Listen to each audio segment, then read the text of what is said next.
Kung hindi ako mangingialam, natitiya ko na mas marami pa kayong mabibiktima. Mama naman minsan lang naman akong gagala ng malayo. Baka unang araw mo pa lang patanggal ka na. Hoy! Bawal ang pagkuha ng litrato sa pamamahay ko!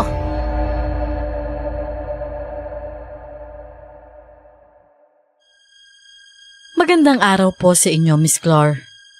Isa po ako sa inyong silent listener.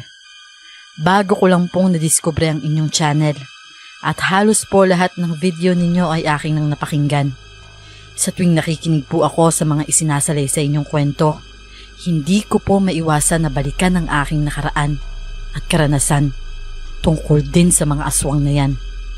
Yun po ang dahilan kung bakit ko napagpasyahan na ibahagi rin dito ang aking kwento tungkol sa kanila. Bago ko po simulan ang istorya, huwag kalimutang mag-subscribe bilang suporta sa ating channel. Ang aking ibabahaging kwento ay medyo sensitibo. Pagpasensyahan nyo na rin kung magulo ang pagsasalaysay ko dahil hindi naman ako marunong talagang magsulat. Itatago ko na lang po ang aking pangalan sa Elisa. 24 anyos na po ako at isang criminology student sa kolehiyo. Ang aking ina lang ang kasama ko sa buhay at isa siyang lady guard. Mama naman minsan lang naman akong gagala ng malayo. Ang hirap kaya ng training namin sa criminology, tapos hindi mo pa ako papayagan? Nangako na ako kay Jerry na sasama ako sa kanya ngayong bakasyon Marami na kaming plano na doon ako magsistay sa kanila dahil piyesta nga sa probinsya nila Hay nako, wag nang matigas ang ulo, Elisa. Aba, tulungan mo naman ako sa trabaho. Alam mo naman na ilang araw na akong madalas na nalulula. Mama, ano naman magagawa ko sa pagkalula nyo? Hindi naman yan mawawala kung hindi ako aalis, diba? Pero kailangan ko nga ng karelyebo sa trabaho dahil hindi papayag si Sir na wala akong kapalit. 2 linggo lang naman ang hinihingi ko sa'yo, Elisa. Magpapahinga lang ako at magpapacheck up sa mata. Pagkatapos nun at kapag okay na ang pakiramdam ko, di sumunod ka na lang sa kaibigan mo kung saan man kayong lupalo pupunta. Pero ma, grabe naman po yung trabaho na gusto mong gawin ko. Lady guard talaga? Bakit? Napag-aral kita sa pagiging lady guard ko, ha? Anong mali sa trabaho ko? At para na rin mapakinabangan ko yung pagpapaaral sa'yo ng criminology. Mama naman Iba naman na criminology sa pagiging lady guard Wag na ngang maraming angal, Elisa. 2 linggo lang. 2 linggo lang ang hinihingi ko sa'yo. Pagbigyan mo naman ako. Napabuga na lang ako ng hininga ng mga sandaling yon, Miss Clar. Kung sa bagay kasi, ilang linggo nang ang iniinda ni Mama ang madalas na pagkahilo niya. Hinala namin dahil sa nanlalabo niyang mga mata, kaya kailangan niya na nga talagang magpa-check up. Basta Mama, 2 linggo lang ha?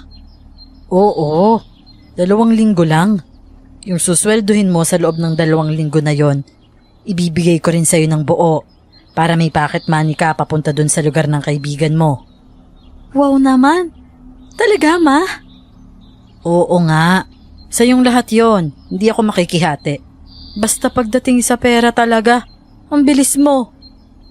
Siyempre naman, Ma. Ako pa. O siya, sige. Papalitan muna kita sa pagiging guard. Basta yung usapan natin 2 linggo lang at ibibigay mo sa akin yung buong sweldo. Oo na. Napakasigurista mo talagang bata ka. Kinabukasan ay maaga kaming lumuwas ni Mama, papunta sa kung saan ako magtatrabaho. Ipapakilala niya raw muna ako sa boss niya dahil hindi raw yun sanay na may ibang tao sa pamamahay nito. Nakasakay lang kami ngayon sa tricycle habang tinutunto namin ang mismong bahay. Napag-alaman ko na nasa lote pa lang kami ng mansyon. Hindi ko tuloy maiwasan na mamangha dahil hindi ko akalain na ganito pala kalaki ang pinagtatrabahuhan ni Mama. Never naman niya kasi akong dinala roon. Aba Mama, mayaman pala yung pinagtatrabahuhan mo? Oo, pamana lang daw sa boss ko tong buong lote at bahay kaya makaluma na. Ancestral house na. Astig ah. Ngayon lang ako makakapasok sa ganong klaseng bahay, ma. Nai-excite tuloy ako. Nako, wag mo nang subukin, Elisa.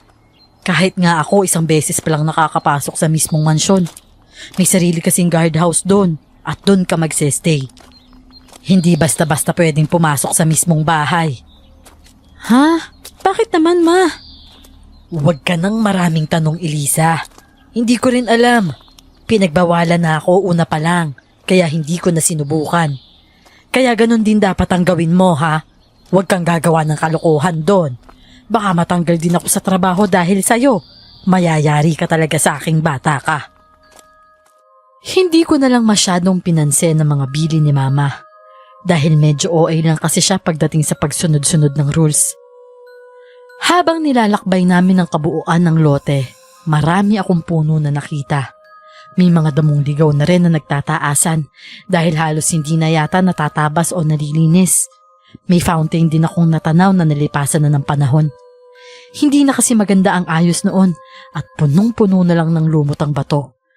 At isa pa, wala nang dumadalaw o ibinubuga na tubig. Maya-maya pa ay narating na namin ang mismong bahay. Makaluma na nga ang istruktura. Pero mamamangha ka pa rin dahil sa ganda ng disenyo noon. Akala ko dediretso kami ni Mama sa loob ng bahay. Pero tumigil lang siya sa harapan ng pinto. Kaya napatigil na rin ako. Biglang bumukas na ang malaking pintuan na gawa sa machete at lumabas doon ang isang may edad na lalaki. Sa likod ng matandang lalaki, nandoon naman ang isang dalaga. Sa palagay ko, mag-ama sila. Dahil hindi naman nagkakalayo ang mukha ng mga ito sa isa't isa. Magandang araw po, sir. Walang mababakas na emosyon sa mukha ng dalawa nang bumati si Mama sa kanila. Sir, kasama ko po pala ngayon tong anak ko na si Elisa. Siya po kasi ang naisip kong re-relyebo sa akin bilang lady guard. Total, bakasyon niya naman po ngayon sa eskwela. 2 linggo lang po. Hanggat hindi pa po ako nakakapagpa-check up. Nagkasalubong ang mga mata namin ng matanda. Nabigla ako dahil kahit ang tingin niya ay parang hindi welcoming. Kinabahan tuloy ako pero pinilit ko ang sarili ko na bumati rin dahil ayoko namang maging bastos. At walang galang sa nagpapasweldo kay Mama. Magandang umaga ho, sir. Hindi umimik ang matanda at ibinaling muli kay Mama ang tingin. At saka nagsalita. Mapagkakatiwalaan ba anak mo, Pina? Nako sir, oo naman po. Mana po sa akin to. Gagawin niya po ng tama ang trabaho niya. Kaya wag po kayong mag-alala. Ay siya, sige. Kung ganun pwede na siya magsimula magtrabaho. Ikaw nang bahala magturo ng mga kailangan niyang gawin, Pina, ha? Ituro mo lahat. Pati ang oras ng kanyang mga ronda. Pakituro na rin nga yung guardhouse at kung saan siya matutulog. Salamat, Pina, ha? Maraming salamat po, sir. Sinamahan nga ako ni Mama at itinuro niya sa akin yung lahat ng mga gamit na kailangan ko. Yung uniforme, yung batuta at flashlight. Hindi lang pala pagbabantay sa main gate ang dapat kong gawin. 2 beses din pala na kailangan kong rumonda sa buong paligid ng bahay. Tuwing umaga at 2 beses naman tuwing gabi. Sa umaga ay tuwing alas 11 at alas 3. Sa gabi naman, tuwing alas 8 ng gabi at alas 12. Elisa anak, makakaasa ba ako na ang pagbabantay at pagroronda lang ang aatupagin mo rito? Ayokong gumawa ka ng gulo ha. Mawawalan ako ng trabaho niyan. Mama naman wala ka bang tiwala sa akin? Hindi sa ganon. Kilala kasi kita. Akala mo yung mga bilin ko sa'yo pagiging OA ko lang, no? OA ka naman kasi talaga minsan, Mama. Tandaan mo, wala ka sa sarili mong pamamahay. Kaya kailangan mong sundin ang rules ng may-ari. Nagkakaintindihan tayo. Oo na po. Sige na, Ma. Umalis ka na at baka abutan ka pa ng gabi sa daan. Tumawag ka sa akin kapag may problema. Ha, Elisa? Opo, Mama. Naiintindihan ko na lahat. Mag-iingat ka pa uwi. Kahit kakasimula ko pa lang sa trabaho ng araw na yon, Miss Clar, ginawa ko na agad ang pagroronda ko nang sumapit na ang 11:00 ng tanghali. Masyadong malaki ang lote, kaya inaabot ako ng halos 15 minuto bago ko malibot ang buong lugar. Pagkatapos kong malibot ang bakuran, sunod ko naman nalilibutin na yung paligid ng bahay. Habang lumilibot ako, Miss Clar, otomatiko akong natigilan nang makita ko ang matandang boss ko na nakatanaw sa akin habang nakatayo siya sa may bintana. Kahit malayo ang agwat naming dalawa dahil nasa second floor siya, habang ako naman ay nandito sa labas ng bahay, alam ko na nagkasalubong ang aming mga mata. Kinilabutan ako at napabulong sa sarili ko. Grabe naman. Bakit ba ganyan siyang makatingin sa akin? Para bang binabantayan niyang bawat galaw ko ah. Ang weird. Wala naman akong ginagawang masama ah. Pero bakit hinuhuli niya ako sa akto? Parte naman ng trabaho ko ang ginagawa kong pagruronda. Hindi dapat ako kabahan. Imbis na pairalin ko ang kaba ko kay Sir, tinanguan ko siya bilang pagbigay galang. Wala naman akong natanggap na kahit ano mula sa kanya. Agad na lang siyang tumalikod at nawala na lang siya bigla sa tabi ng bintana. Doon ay itinuloy ko lang muli ang aking ginagawa. Mga bandang 12:00 ng tanghali, habang nakaupo lang ako sa may guard outpost at habang naglalaro ng game sa cellphone ko, may narinig akong mga yabag ng paa na tila ay papalapit sa pwesto ko. Sa pag-aakala ko na baka ang matandang boss ko yon, kaya mabilis kong ibinaba ang cellphone na hawak ko. Hindi nagtagal, biglang sumulpot sa bintana ang dalagitang anak ni Sir. Katulad ng ama niya, hindi welcoming ang aura ng dalagita. Magandang tanghali ho. Pinapatawag ka ni Papa. Sasabay ka sa amin ngayon ng tanghalian. May mga ilang bagay pa siya na kailangang ipaliwanag sa'yo, kaya hinihintay ka niya sa bahay. Imbis na magtaka ako ay nakaramdam ako ng pagka-excite, Miss Clar. Sa wakas kasi, makakapasok na ako sa isang ancestral house. Buong akala ko ay wala akong tsansa na makapasok doon. Buti na lang, inimbitahan nila ako na roon kumain ng tanghalian.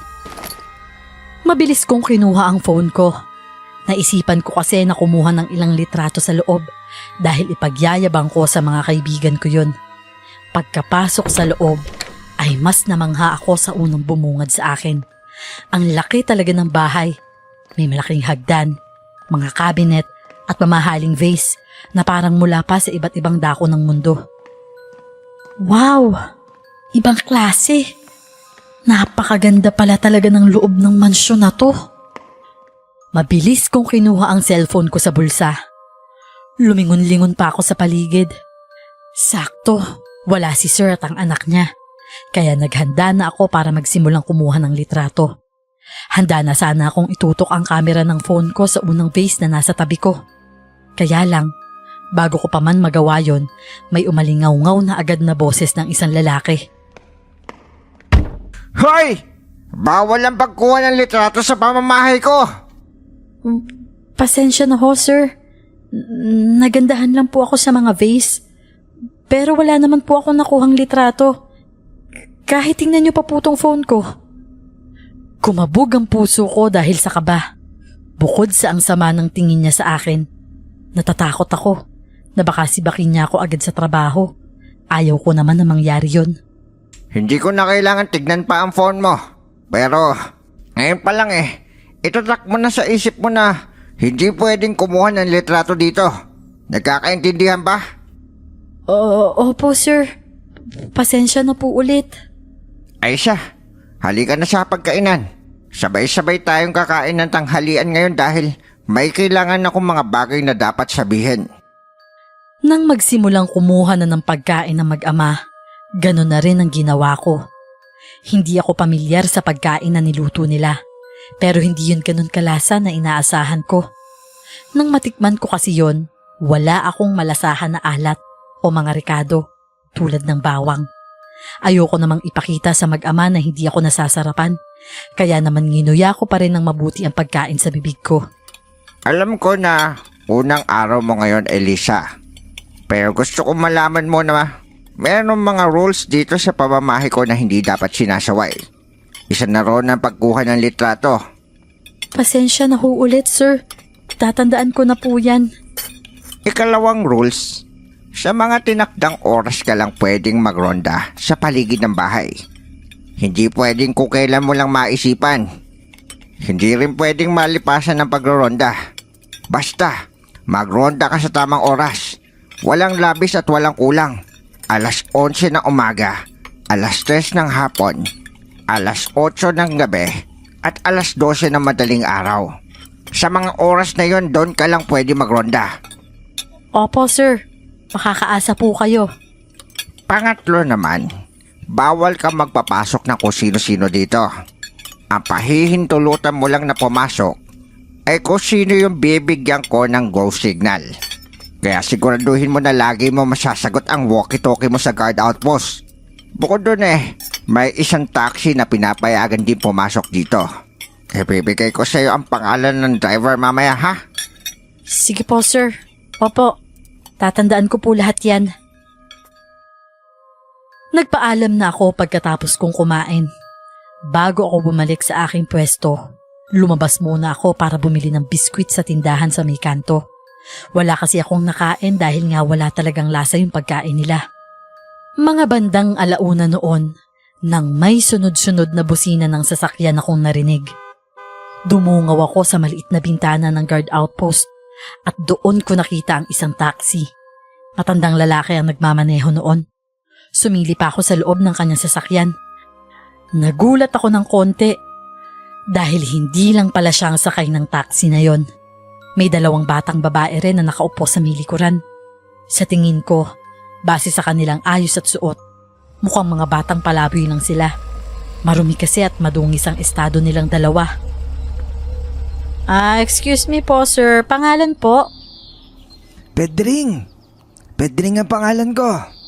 Aba, bago ka ba dito? Nasaan na si Aling Pina?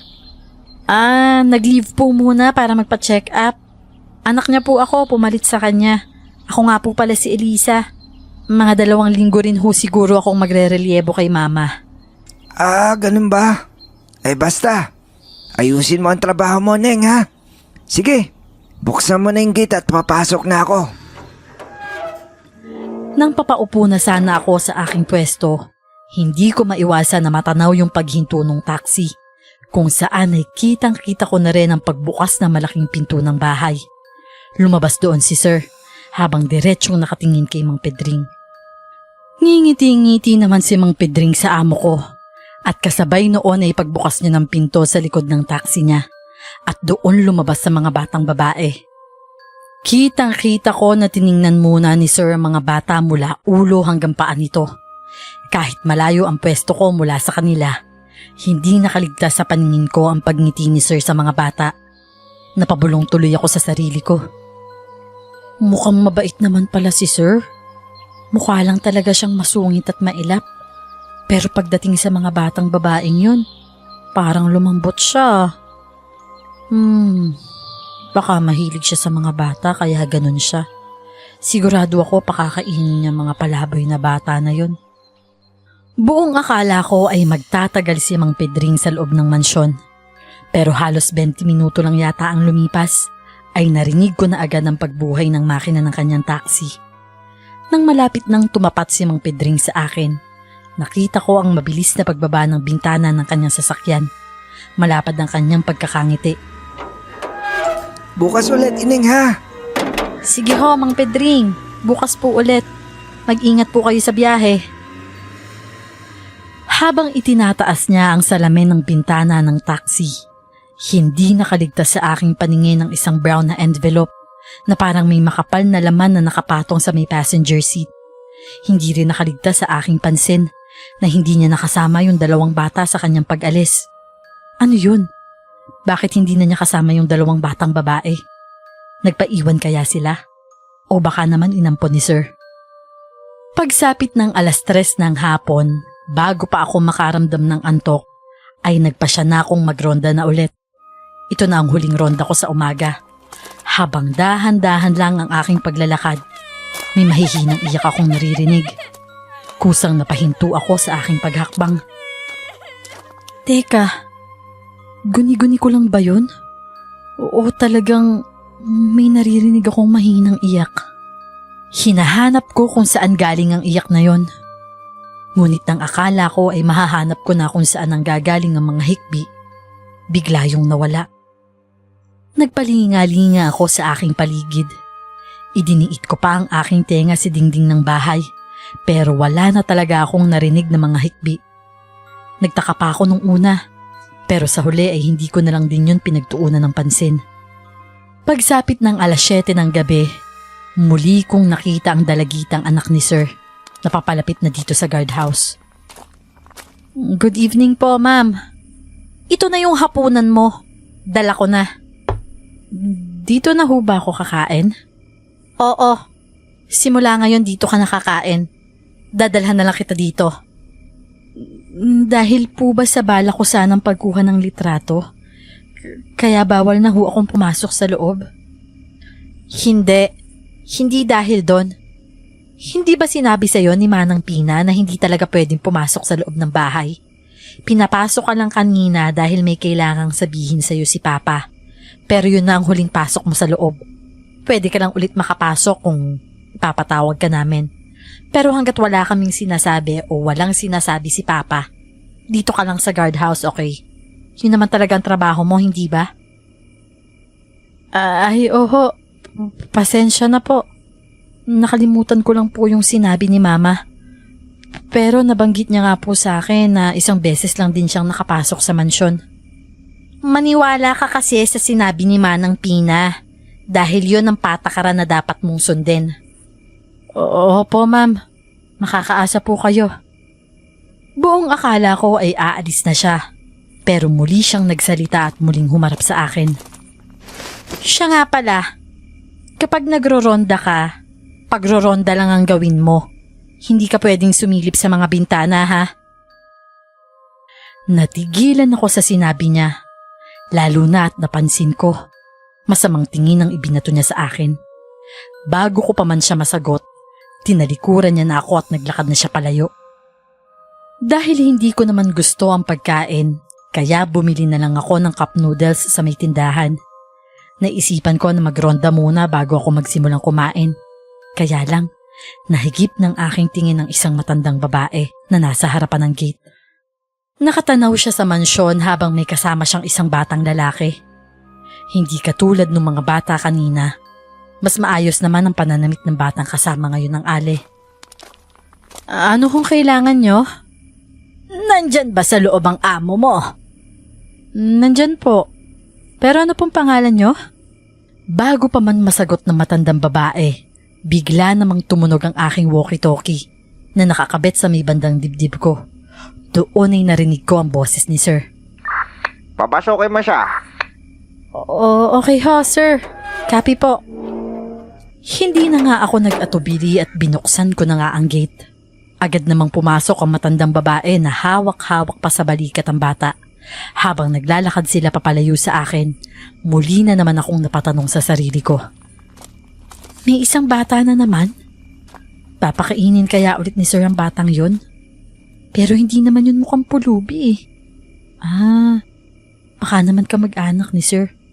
O di kaya naman inaanak, manghihingi lang ng pera. Dumiretso na nga ako sa pagroronda ko. Nasa may likod na ako ng mismong bahay ng mga sandaling yun. At dahil gawa sa kahoy ang dingding, kaya naman narinig ko ang usapan ng dalawa. Sigurado ako na si Sir yun at yung matandang babae na bagong pasok. Wala naman po bang sakit ang bata? Nako! Wala ho, sir. Mapayat lang ho ang bata. Pero nasisigurado ko po sa inyo na wala siyang sakit. Malusog po yan. Yon, mabuti at pinaliguan mo na rin. Maasahan ka talaga. Hindi ka katulad ni Pedring na puro gusgusin at maduduming bata ang laging dinadala dito. Ay nako, alam niya naman po yon. Basta may madala lang sa inyo kung sino-sino na lang ang kinukuha. Gaya nga nasabi ko, maasahan ka talaga. Maghintay ka na lang sa sala. Dadalahin ko sa iyo yung sobre. Sige po, sir. Salamat po. Salamat talaga! Nang wala na akong narinig pang usapan ay aalis na sana ako roon.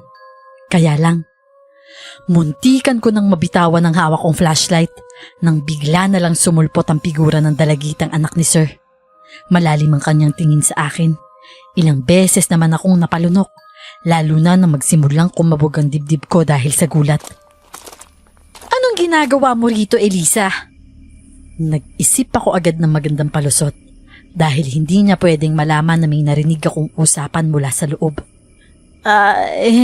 Medyo pinulikat lang ho ang paa ko, kaya huminto muna ako saglit sa pagroronda. Medyo nanibago lang ho yata tong mga paa ko dahil sa lawak ng hasyenda nyo. Pero wag po kayong mag-alala. Patapos na rin ho akong magronda. Huling ronda ko na po ito ngayong gabi. Sige ho, tatapusin ko na ho ang trabaho ko.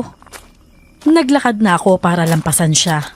Magpapatuloy na sana ako sa aking pag-alis, ngunit narinig kong muli ang pahabol niyang sinabi. Mag-ingat ka, Elisa. Baka unang araw mo pa lang matanggal ka na. Kapag nangyari yon, baka madamay si Manang Pina na matanggal. Paalala ko lang sa'yo, matagal nang naninilbihan sa amin ni Papa si Manang Pina. At nauna na siyang naglakad papalayo sa akin. Sa loob-loob ko, hindi ko maiwasan na maramdaman na para bang pinagbabantaan niya ako, Miss Clark.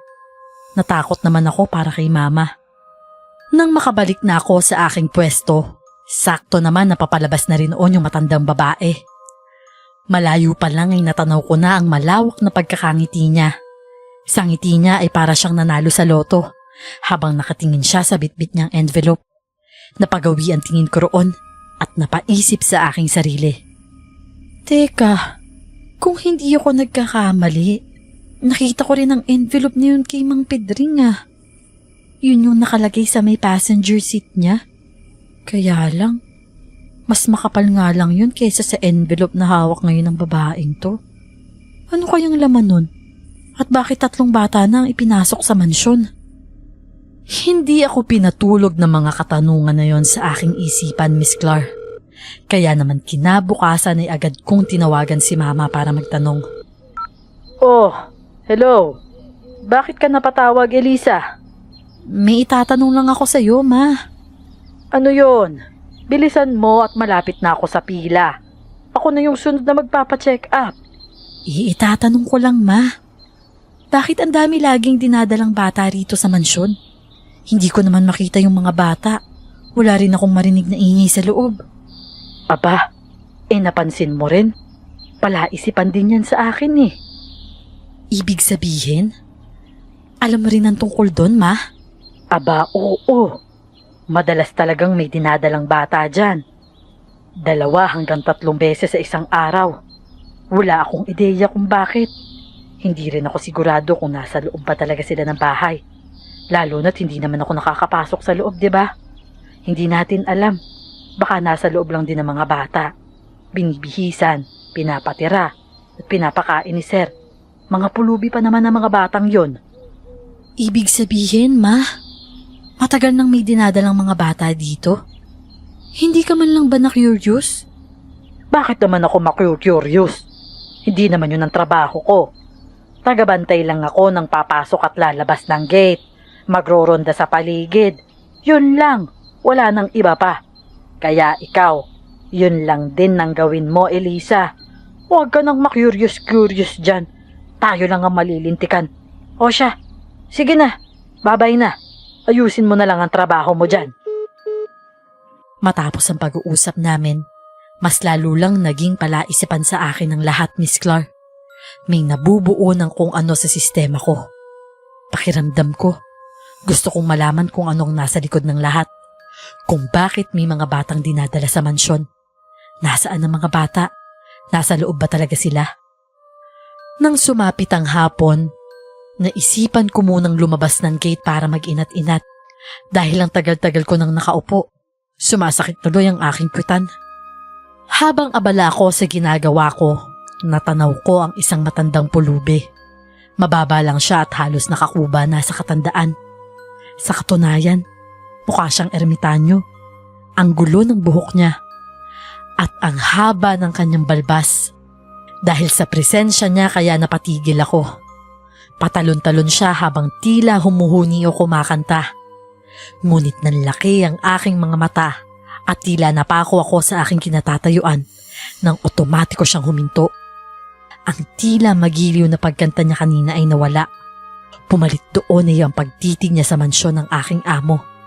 Hindi rin nakaligtas sa aking paningin ang medyo panginginig ng kanyang katawan. Nakakatakot at nakakapanindig balahibo ang senaryo na yon para sa akin, Miss Clark.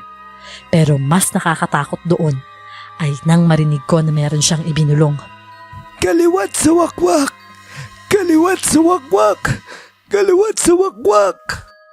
Binanggit niya ang mga kataga na yon. Inulit-ulit niya pa ang pagbanggit doon habang hindi pa rin napuputol ang tingin niya sa mansyon. Hanggang sa maya-maya ay huminto na rin siya at nagpatuloy sa kanyang pagtalon-talon at muling kumanta papalayo na para lang walang nangyari. Nakakatakot naman na matandang to. Nananakot lang ba siya? O baka baliw na? At ano yung ibig sabihin niya? Kaliwat sa wakwak? Bulong ko na lamang sa aking sarili. Kinagabihan dahil hindi ako pinapatulog ng matandang yon. Kaya naman sinubukan kong isearch ang ibig sabihin ng sinabi niya.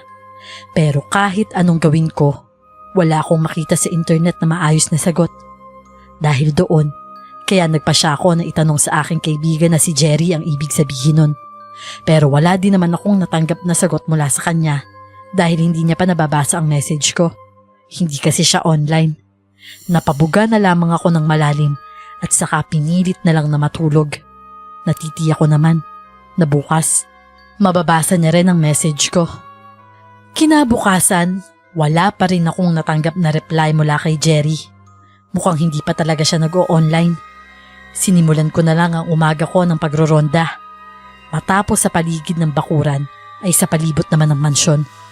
Habang umiikot ako sa likod ng bahay, may narinig na naman ako. Pero ngayon, tunog na lang yon na parang naghahasa ng kutsilyo. Naisip ko na lang, baka naghahanda sila ng almusal o pagkain sa tanghalian. Kaya hindi ko na lang din yun masyadong pinansin, Miss Clark. Ngunit bago pa man ako makabalik sa guardhouse, nakatanggap ako ng tawag sa walkie-talkie. Si Sir yon. Tapos ka na bang magronda? Patapos na po, sir. Yung gilid na lang po ng bahay. Huwag mo nang libutin yon. Mamaya mo na lang ituloy sa pangalawang ronda mo. Buksan mo na lang yung gate. May paparating akong bisita eh. Sige po, sir. Copy po. Sa aking pagbabalik, natanaw ko na naman yung matandang babae sa may labas ng gate na tila naghihintay sa akin. Hoy! Napakabagal mo naman! Bilisan mo na nga at buksan mo na tong gate na to.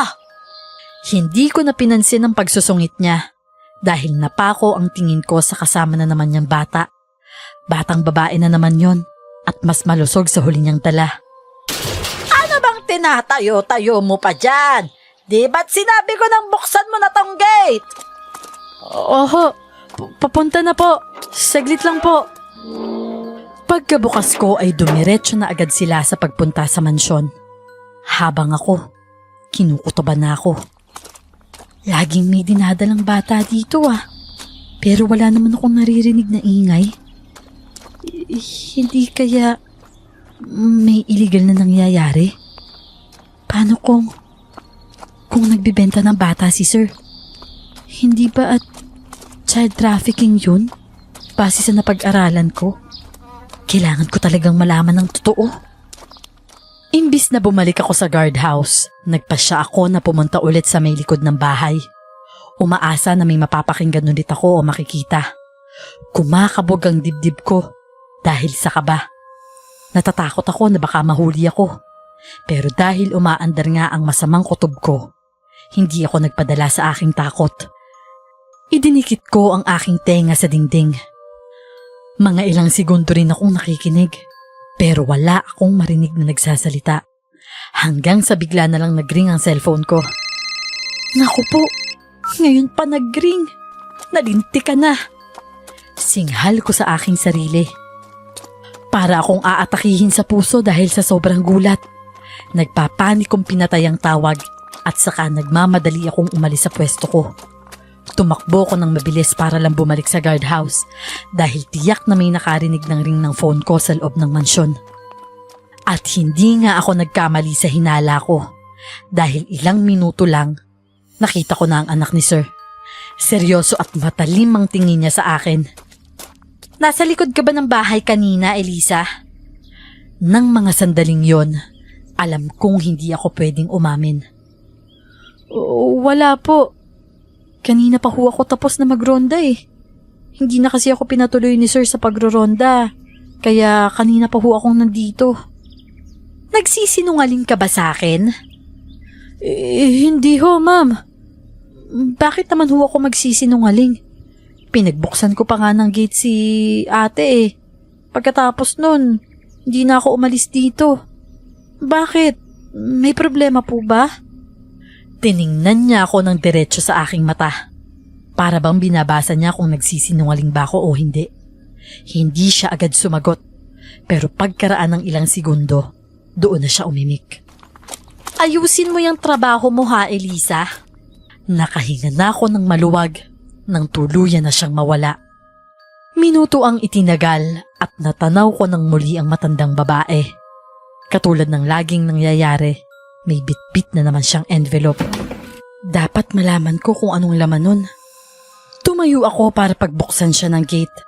Dahil mukhang abala siya sa tinitingnan niyang laman ng envelope, kaya hindi niya tinitingnan ang dinadaanan niya. Kaya naman pasimple kong inunat ang paa ko upang talapidin siya. At yun nga ang nangyari. Napaluhod siya at kasabay nun ay ang pagkakabitaw niya sa hawak niyang sobre. Nanlaki ang mga mata ko nang tumilapon doon ang laman nitong pera. Makapal yun at tig 1,000. Ay! Tarantado kang bata ka! Bakit mo ako tinalapid? Kahit nagugulat pa ako sa nakita ko, sinagot ko na muna siya. Po? Hindi po ah. Hindi ho kasi kayo tumitingin sa dinadaanan nyo. Ayan tuloy, nadapa po kayo. Tarantado ka talagang bata ka. Ako pa ang sisisihin mo. Samantalang sinadya mo yon.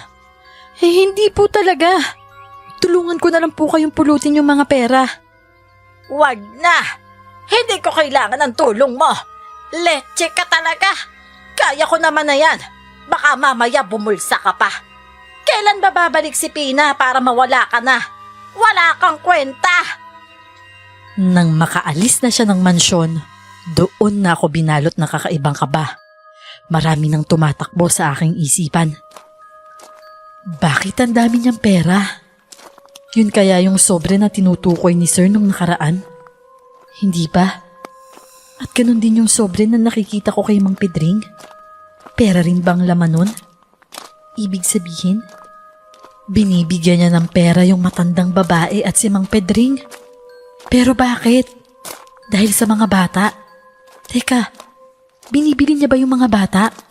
Yun ba yun? Bago pa man ako malunod sa mga katanungan sa aking isipan, nabaling ang atensyon ko nang tumunog ang aking cellphone. Tumatawag si Jerry. Hello bakla, Jerry. Oh, Pina. Kinokolsong kita kanina Bigla mo naman sinutay. Nako, ikaw pala yung tumatawag. Pasensya ka na. Marami kasi akong ginagawa kanina kaya hindi ko nasagot. Nasyonggap ko yung padala mo message Tungkol sa bait Wala naman, Jerry. Hindi ko kasi maintindihan kung ano yung salitang yon. Nagbabaka sakali ako na baka alam mo. Nabasa mo ba? Alam mo ba yon? Naiintindihan mo? Oo, tama-tama lang ang napagtanungan mo. Salita namin yon sa Bisaya Ano yun? Anong ibig sabihin ba nun? Ang kaliwat ay angkan o pamilya. Yung wakwak naman ay aswang. Kaya pamilya o angkan ng mga aswang ang ibig sabihin nun. Baklang to. Hindi naman ako nakikipagbiruan, Je. Yung totoo nga. Gaga. Hindi rin naman ako nakikipagbiruan Yun nga ibig sabihin nun. Sinabi ko na nga sa'yo. Bisaya ako kaya alam ko yung mga salitang yun. Kaliwat sa wakwak pamilya ng aswang. Baala ka na nga dyan. Mukhang seryoso talaga siya. Kaya naging seryoso rin ako. Hindi nga. Totoo ba yun, bakla? Ibig kong sabihin, totoo yung aswang? Unti-unti akong kinakabahan ng mga sandaling yun, Miss Clar. Pakiramdam ko, nabablangko ang utak ko. Oo naman, totoo yun. Lolo ko nga nag-fight song sa aswang dati.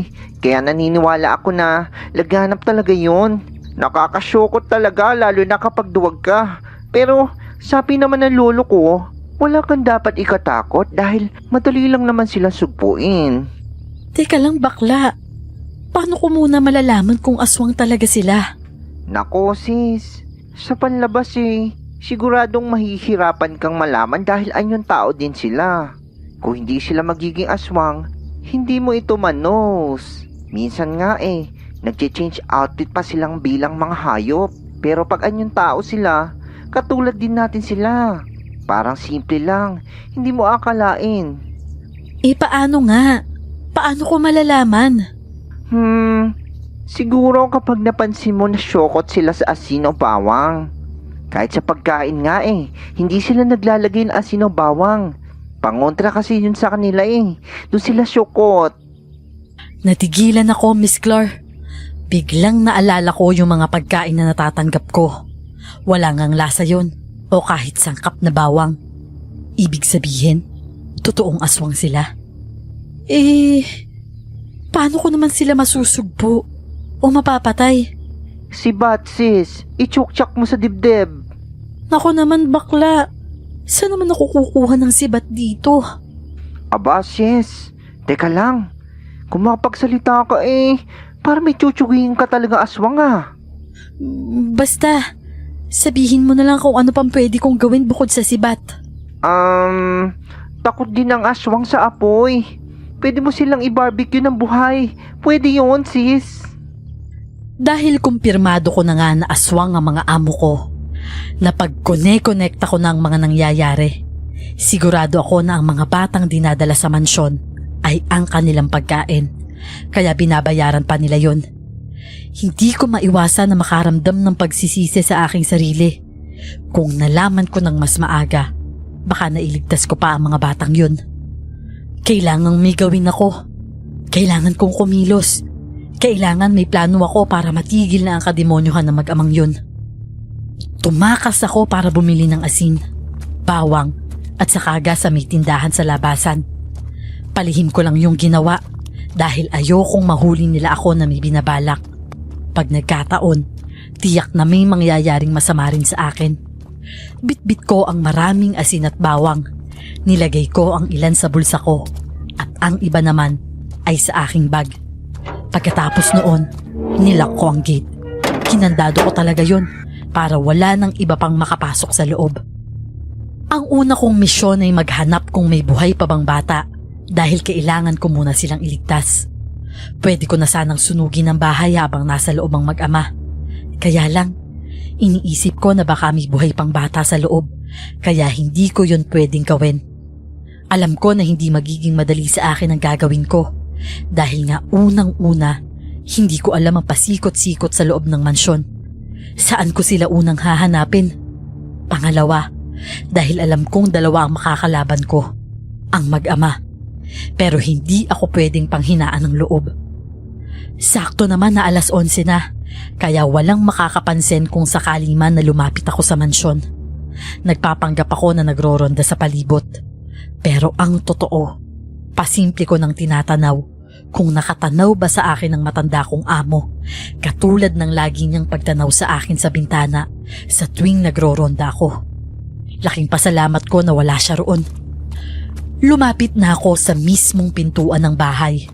Malakas ang kabog ng puso ko nang dahan-dahan ko nang binuksan ang pinto. Sumilip lang ako nung una, nang masiguro kong walang tao sa aking paligid. Tuluyan na akong pumasok. Sa may kanang bahagi ako nakarinig ng batang umiiyak. Kaya sa kanan ang unang ruta ko. Wika ko na lamang sa aking sarili. Nakapasok ang kamay ko sa bulsa ng aking suot na pantalon dahil nandoon ang asin. Ihahagis ko yon kung sakali man na may makahuli sa akin. Dumagundong ang aking dibdib dahil sa kaba nang magsimula na akong maglakad. Dahan-dahan lang ang ginagawa kong paglalakad. Binuksan ang unang pinto na nakita ko. Pero wala namang tao doon. Mga lumang gamit lang ang nakatambak doon. Nagpatuloy ako sa aking paglalakad, Miss Clark. Sa pangalawang pinto na aking nakita, binuksan ko rin yon. Tila ba? Parang lumang banyo yun. Nang wala akong makitang tao, isasarado ko na lang sana ulit ang pinto. Kaya lang natigilan ako nang matanaw ko ang patak ng dugo sa sahig. Maraming patak ng dugo doon, Miss Clark. Kumabog muli ang puso ko at nagpasya na pumasok sa loob. Sinundan ko ang patak ng dugo kung saan ay dinadala ako noon. Sa parte ng banyo na natatabunan ng kurtina. Nanginginig ang mga kamay ko habang hinahawi ko ang kurtina na yon. Doon ay muntika na akong mapaupo sa lapag nang tumambad sa akin ang isang maliit na bathtub na may bakas ng maraming dugo. Parang bumabaligtad ang sikmura ko sa aking nakikita. Hindi ako makapaniwala. Sa mga palabas lang sa TV ako nakakakita ng ganitong karumal-dumal na pangyayari. Tapos ngayon, mismong mata ko na ang nakakasaksi. Kahit na nanghihina ang aking tuhod, nagpasya na akong kumilos ng muli. Lumabas na ako ng banyong yon. Ngunit sa aking paglabas, nakasalubong ko ang anak ng amo ko. Nanlaki ang aking mga mata at ganun din siya. Anong ginagawa mo rito, Elisa? Aray! Hindi ko na pinatapos ang sasabihin niya dahil mabilis ko siyang hinagisan ng asin. Tumama yon sa kanyang mga mata, kaya kitang-kita ko ang pagwawala niya habang hawak-hawak ang tila umuusok na kanyang mga mata. Aray! Papa! May nakapasok! Aray ko, Papa! Hindi na ako nag-aksaya pa ng oras at tumakbo na ako ng mabilis. Alam kong anumang oras ay susulpot na rin ang ama niya. Sa aking pagtakbo ay napadpad ako sa tila dulo ng mansyon. Ito siguro ang parte ng bahay na kahoy na lang ang dingding. Madilim ang lugar na to. Tila ko konti lang ang pumapasok na sinag ng araw. Tiningnan ko ang paligid. Kitang-kita ko ang iba't ibang laki, haba at anyo ng mga kutsilyo at itak na nakasabit sa mismong pader. Anong klaseng lugar ba to? Sa pangit ng estado ng lugar na to, hindi mo maiisip na parte pa rin to ng malaking mansyon. Sa kabilang banda ng lugar ay may nakasabit na mga kawit. Yung ginagamit sa pagsabit ng karne ng baboy o baka. Kinikilabutan ako, lalo na kapag naiisip kong mga katawan ng bata ang sinasabit nila roon. Humahanap ako ng pwede kong malabasan. Ngunit sa aking paglingon, isang pares ng paa ang aking natanaw sa may hindi kalayuan. Nasa ilalim yon ng parang lababo na natatabunan ng kurtina. At tanging paalang ang nakalabas. Alam kong paa ng bata yon. Napalunok ako habang dahan-dahang lumalapit, Miss Clark. Nagsimula na namang bumilis ang tibok ng puso ko. Nangangamba ako na baka katawan yon ng patay na bata. Natatakot ako na baka paa na lang ang natira sa katawan na yon. Pero hindi ako nagpadala sa takot. Nakahinga ako ng maluwag nang makita na buo pa ang katawan noon. Walang sugat o galos. Ang batang babae na yon ay ang huling hinatid kanina ng matandang babae. Nakatali ang kanyang kamay at nakasubsob sa sahig. Nang makita niya ako ay tila natakot siya at nagulat. Pero agad kong inilagay ang hintuturo ko sa aking labi. Sinenyasan ko siya na huwag maingay. Huwag kang maingay, bata. Ililigtas kita. Nandito ko para tulungan ka. Kinalagan ko ang tali sa kanyang mga kamay at paa. Umiyak siya na parang humahagulgol, pero hindi siya naglilikha ng tunog. Aalis na tayo rito. May iba ka pa bang kasamahan? Nasaan yung ibang mga bata? Akala ko ay magsasalita siya, pero gumalaw ang kanyang mga kamay na parang may isinesenya sa akin. Doon ko napagtanto na hindi siya nakakapagsalita. Natitiyak kong isa siyang pipi at bingi. Nakaramdam na naman ako ng matinding awa. Paano nila nagagawang pagsamantalahan ng isang batang walang kakayahan na ipagtanggol ang kanilang sarili? Hindi lang ang batang to ang tinutukoy ko, kung hindi pati na rin ang ibang mga batang naging biktima. Natauhan ako at napabalik sa realidad nang marinig ko ang mga yabag ng paa na papalapit sa lugar kung nasaan ako. Nataranta ako. Dito ka lang. Huwag kang lalabas ha. Hintayin mo ko. Sumenyas ako sa bata. Mukhang naintindihan naman niya ang sinabi ko dahil sunod-sunod siyang tumango. Mabilis kong sinarado ang kortina at tumayo na ako. Muli akong dumakot ng asin sa aking kamay at inilabas din ang bawang. Pumasok na ang mag-ama. Masama ang tingin nila sa akin lalo na ang dalagita. Namumula pa ang kanyang mga mata. Siguro ay dahil sa asin na binato ko kanina. Kung ako sa'yo wag mo na kami pakialaman. Umalis ka na lang sa mansyon. Tsaka kapag ginawa mo yon, kakalimutan namin to at tatanggapin pa namin muli si Pina. Tahimik naman kami no sa iyong aming gwardya. Tsaka 2 linggo ka pa lang naman dito. Makakalimutan mo din ang nangyari. Pakialamera ka talagang, Elisa ka! Kung hindi ako mangingialam, natitiyak ko na mas marami pa kayong mabibiktima. Hindi pwede yan. Wala lang ginawa si Mama dahil hindi niya alam ang mga kademonyohan yung mag-ama. Pero kung nalaman niya to, tiyak na gagawin niya rin kung anong gagawin ko. Aba, matigas ka rin ano. Sige, ayaw mo mapakiusapan ha. Hindi ka na makakalabas ng buhay dito. Nanlaki ang aking mga mata nang walang kahirap-hirap nilang pinunit ang kanilang mga damit.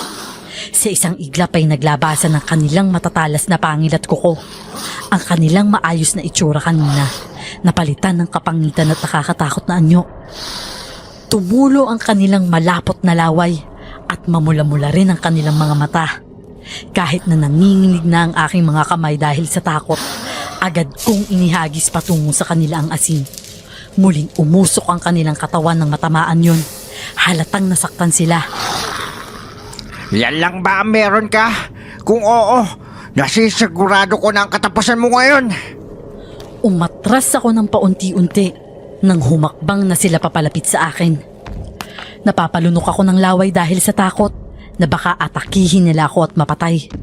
Ngunit nagkaroon ako ng pag-asa nang matanaw ko ang mga itak na nakasabit sa may dingding. Walang pagdadalawang isip na kinuha ko ang isang itak at iwinagayway sa pwesto ng mag-ama upang hindi sila makalapit. Huwag kayong lalapit! Kung ayaw niyong pugutan ko kayo ng ulo! Huwag ka nang lumaban dahil mamamatay ka rin naman.